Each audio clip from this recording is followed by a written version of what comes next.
He prayed Salatul Jum'ah there. It was called the Hagia Sophia. It had a massive dome that resembled the sky in appearance. And he indeed had many signs and wonders that came on that day. He established Constantinople as a place for knowledge. He had much fear of Allah. He built numerous madrasas for knowledge, fortified the city with 8 gates, each easy to come in through, and sent the laws of jurisdiction and righteousness throughout there. Allah reward him with the justice and goodness of what he did. And Allah include him among the ranks of the righteous, because he had days of hardship and difficulty, but this did not stop him from achieving his objective. May Allah give him the goodness that he had of this dunya and what shall come in the hereafter, because he, may Allah have mercy upon him, made a place for the ulama to stay. From the houses that were in Constantinople and around those places, such ulama he made places for, like Mawlana Ali al-Qushaji, and al-Fadl al-Tusi, and the great Alim Qur'ani, and others of the ulama of Islam, and the scholars like them. Istanbul became a hub of the dunya, and a place of goodness where people could look at. And it was gathered in there the people of righteousness and goodness, and its ulama till today are the greatest of the ulama of Islam. The people of goodness and righteousness and knowledge. The people that the laity come to when they have questions. And the heads of its household are the people of true righteousness. And so this person, the late Imam, is the one who did this holy action for us. And the amount of lives that he saved from the necks of the Muslims cannot be reckoned, especially the ulama that he helped. We will stop here just at this point because we cannot fully enumerate everything. But the kingdom and governance that he established is truly one of wonder indeed.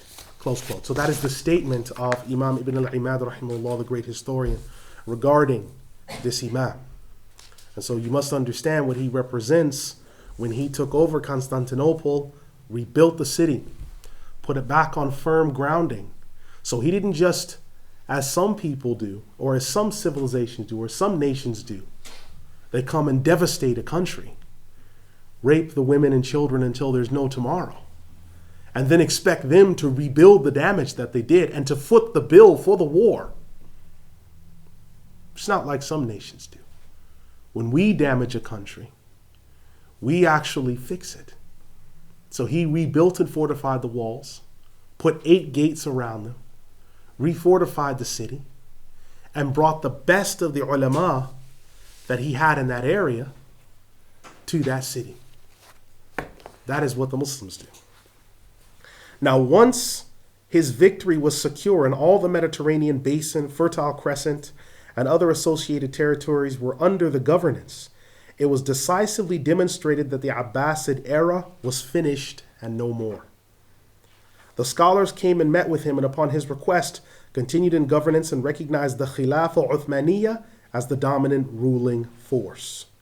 The remaining symbolic Abbasid symbols faded into oblivion. So the Abbasid era was pretty much finished. It faded into oblivion.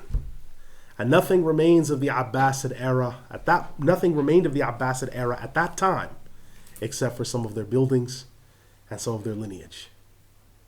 So the original troops of the Abbasid, they're protecting troops, some of whom are related to the Abbasids through some of their cousins maybe marrying into them, because remember, the Arab men were marrying the Turkish women. They became the chief rulers in the land because Allah subhanahu wa ta'ala had brought them about for whatever reason. And so because of that judgment, because of what Allah subhanahu wa ta'ala brought about, Allah's victory went throughout the earth. And the Ottomans, or Uthmaniyya, they became the sole power in that time. They were the world power. The year 887 AH came in with a huge flood during Dhul Qa'dah in the middle of the Hajj season. 1/4 of the population died, and the water again made it to Al-Masjid al-Haram and killed most of those there making tawaf, and also those who were in lessons of fiqh and such. Mount Arafah had to be deserted due to strange weather conditions and wild animals in the year 889 AH. Around the year 890 AH, the Hanafis were faced with a great challenge when their chief judge, Ibn al-Shihna, died in Cairo. The Shafi'is also lost their chief judge in the same year, Shamsuddin Muhammad ibn Muhammad al-Bulqini, but the inhabitants of Egypt had by now a majority of scholars of the Shafi'i school. The Hanafis were in need of calling some Central Asian Hanafis to fill where they were lacking in muftis in this particular area. Because it must be remembered, the Hanafis, because they had fallen out of being in the position of governmental bureaucracy, they did not have people in that particular area. That governance was Ayyubid. The Egyptian and a lot of North Africa was Ayyubid, from Salah ad-Din al-Ayyubi, and then Baybars came and took it. So it was Ayyubid in its form, or Mamluk in its form.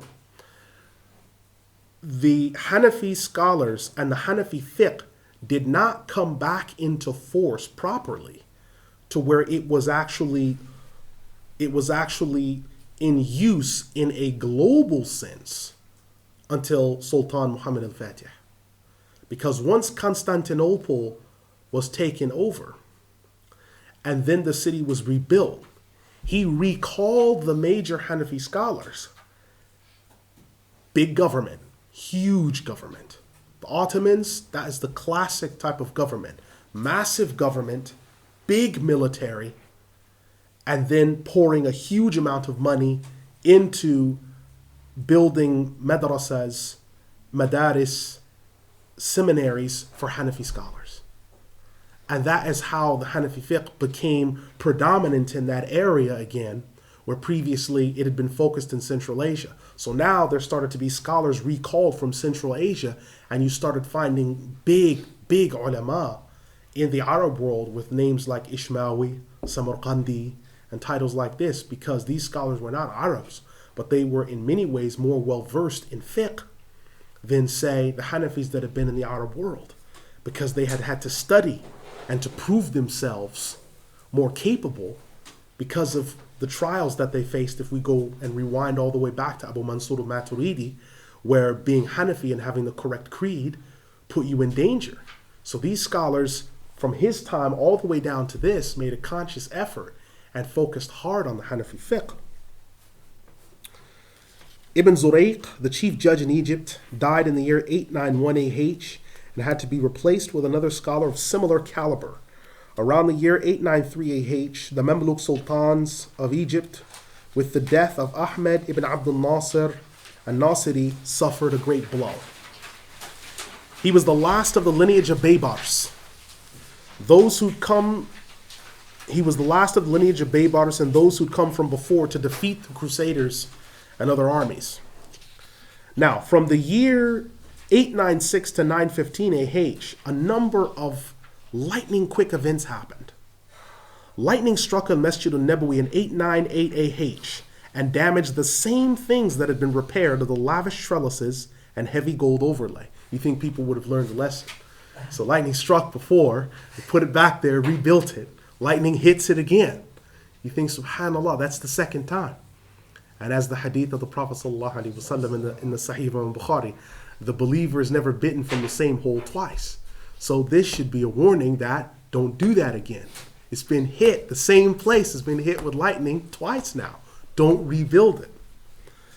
In the same year, the conquest of Granada or Granada occurred. The Catholic Church, with the help of King Ferdinand II and Isabella, had been working hard to defeat the Muslims who had ruled the area for over 800 years. The previous Visigoths, who had been Unitarian or Arian Christians, but the Catholic Church named its conquest the Reconquista, which means the reconquest or retaking, although Catholicism had never ruled the area before. Now, this is a very important point that needs to be taken into consideration. The main form of Christianity that had been in that area was Arian Christianity. Arian Christians rejected the Trinity, but still believed that Christ was the eternal Son of God, but he was created at a period of time. So they're still mushriks. But the Catholics say that Because they deny the Trinity, they're greater mushriks than the Mohammedans. But the Muslims come in, and these people who were Christians and Aryans convert to Islam. The Catholics start to make inroads with some of the Visigoths and Ostrogoths.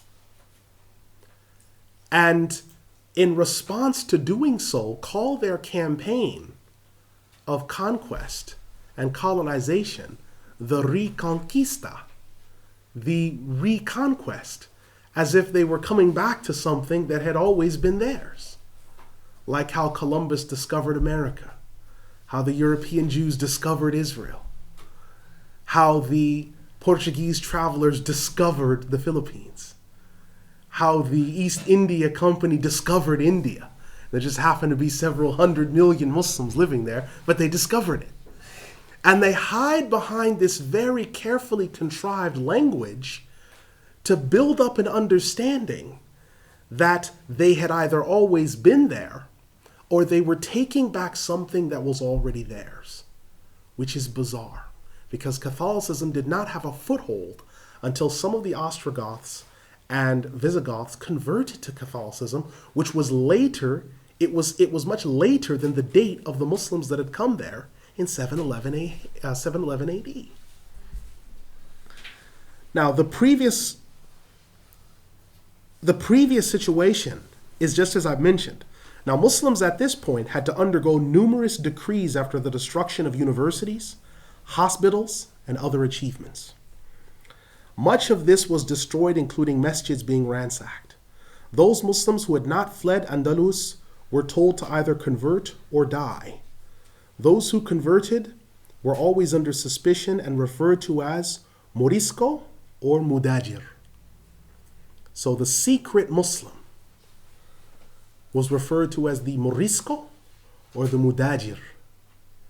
And those people, even though some of them had said, fine, I've been baptized, I believe that Christ's shed blood at Calvary was for me. I believe that he is the eternal word. For God so loved the world, he gave his only son so that they might not perish, but so they might have life. John 3:16, they believed it. But at home, Dhuhr continued as normal. Asr came in and Salah was done. When Jum'ah came, they stayed back from Mass.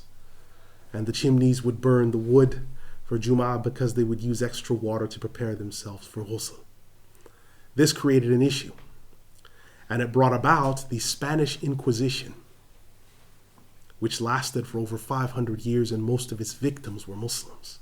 You may want to make a note of that, because much of what's mentioned, you'll often miss in history because it won't have the name Muslim on it. You'll think, well, where are the Muslims in all of this? You need to look for Morisco, Moor, M-O-O-R, and Mudajir. And when you start seeing numbers like 20,000 here, they culled 50,000 here, they culled 70,000 here. When you start looking at numbers like that, it gives you an idea of how many Muslims were murdered in cold blood. Fact about it is, as this was going on, as the Abbasid symbolic system was collapsing, Andalus was collapsing, the Abbasids were going up. Allah never, ever, ever leaves this ummah with that type of genocidal terror and doesn't also lift it up in another way. Never. There'll always be genocidal maniacs that will try to come after this ummah, but there will always be other people. I mean, wait till we get to Mao Zedong and the disappearance of 40 million Muslims, or Hitler and the disappearance of 12 million Muslims, or Joseph Stalin and the disappearance of 36 million Muslims. Wait till we get to those people, and you see the trials that this ummah goes through, but Allah blesses them. More Catholics and noblemen were brought into the country to settle abandoned houses that the Muslims had left. Important point. The same thing was done in the 1890s to the 1920s in what we're now calling the State of Israel. The same thing was done from abandoned Cheyenne, Apache, and Arapaho houses by American settlers brought in from England. Notice a pattern?